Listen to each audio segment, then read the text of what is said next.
lòng em chỉ cần yêu mỗi anh mà thôi. Người có nhớ không, anh đã bao lần gian dối, giờ người quay về đây với muôn ngàn lý do. Em là để yêu chứ không phải chịu những nỗi đau. Giờ thì anh chỉ cần em những khi buồn thôi. Người có biết không, em đã tin lời anh nói rằng anh sẽ ở bên mỗi khi em cần anh.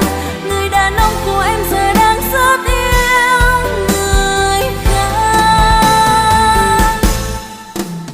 Người mà em yêu nhiều nhất và chia sớt với em bao buồn vui chỉ có thể là anh thôi, vì ngoài anh em chẳng tin ai nữa rồi.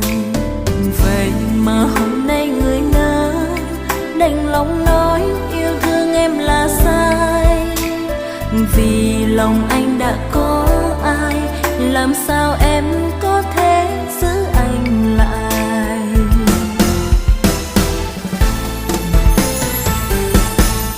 Thật lòng em chỉ cần yêu mỗi anh mà thôi. Người có nhớ không, anh đã bao lần gian dối, giờ người quay về đây với muôn ngàn lý do. Em là để yêu chứ không phải chịu những nỗi đau.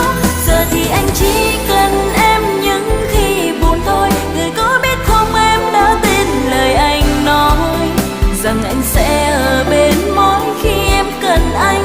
Người đàn ông của em giờ đang rất yêu người khác.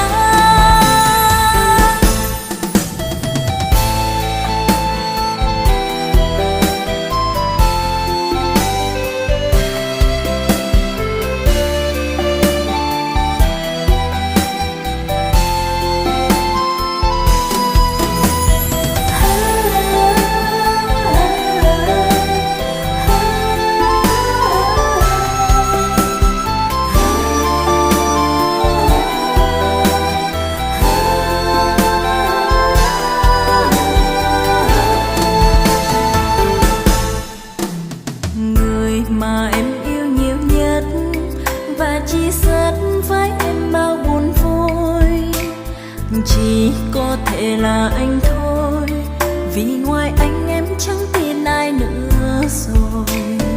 Vậy mà hôm nay người ngỡ đành lòng nói yêu thương em là sai, vì lòng anh đã có ai, làm sao em có thể giữ anh lại.